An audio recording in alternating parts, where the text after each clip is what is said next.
क्यों भगवान राम लक्ष्मण को देते हैं मृत्युदंड। लंका विजय के बाद भगवान श्री राम अयोध्या लौटे और उनका भव्य राज्याभिषेक हुआ। अयोध्या नगरी पुनः समृद्ध, शांत और धर्ममयी हो गई। राम एक आदर्श राजा बनकर राज्य चला रहे थे, जिनके लिए धर्म, मर्यादा और न्याय सर्वोपरि था। वे सीता का त्याग भी केवल लोक मर्यादा के लिए करते हैं।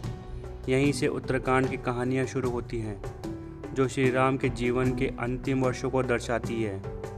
कुछ वर्षों बाद कालदेव यमराज श्री राम से मिलने अयोध्या आते हैं। वे एक तपस्वी ब्रह्मचारी के रूप में प्रकट होते हैं और दरबार में श्री राम से कहते हैं, हे रघुकुल नायक, मैं ब्रह्मा जी का दूत हूँ। आपसे एक अत्यंत गुप्त और गंभीर विषय पर एकांत में चर्चा करनी है, किंतु एक शर्त है। यदि इस वार्ता के बीच कोई भी तीसरा व्यक्ति प्रवेश करे तो उसे मृत्युदंड देना अनिवार्य होगा। श्री राम शर्त को स्वीकार करते हैं।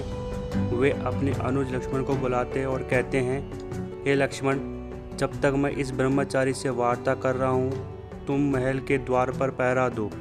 कोई भी भीतर न आए, यह मेरा आदेश है। श्री राम और यमराज की वार्ता चल रही होती है।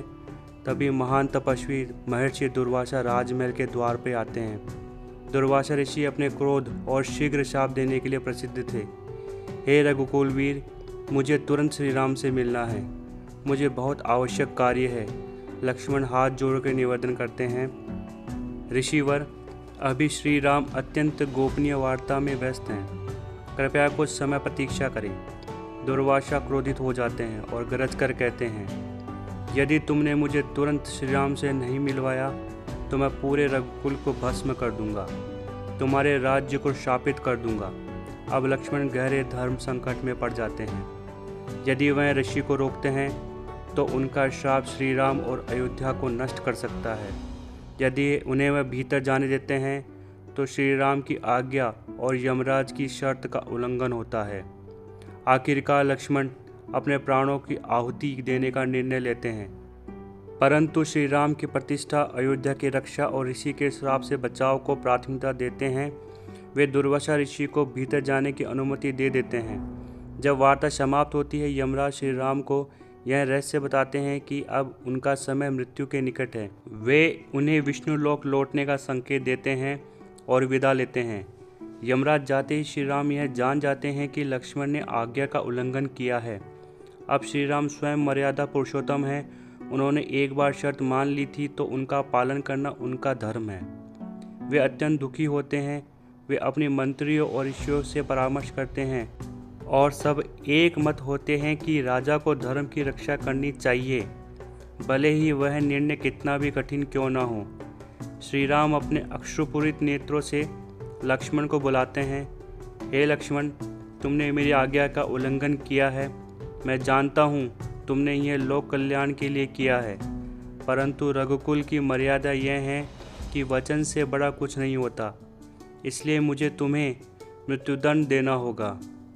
लक्ष्मण बिना किसी संकोच के सिर झुका लेते हैं और कहते हैं, प्रभु, यह जीवन आप ही का दिया हुआ है। यदि मेरी मृत्यु से आपकी मर्यादा बनी रहती है तो यह मेरे लिए सौभाग्य है। राम लक्ष्मण को मारना नहीं चाहते थे। वे कहते हैं, तुम मेरे प्राणों से भी अधिक प्रिय हो, मैं तुम्हें कैसे मार सकता हूँ, इसलिए मेरा आदेश है, तुम वन में जाओ और वहाँ जाकर जल समाधि ले लो, यही तुम्हारी मृत्यु है। लक्ष्मण मौन भाव से चल पड़े।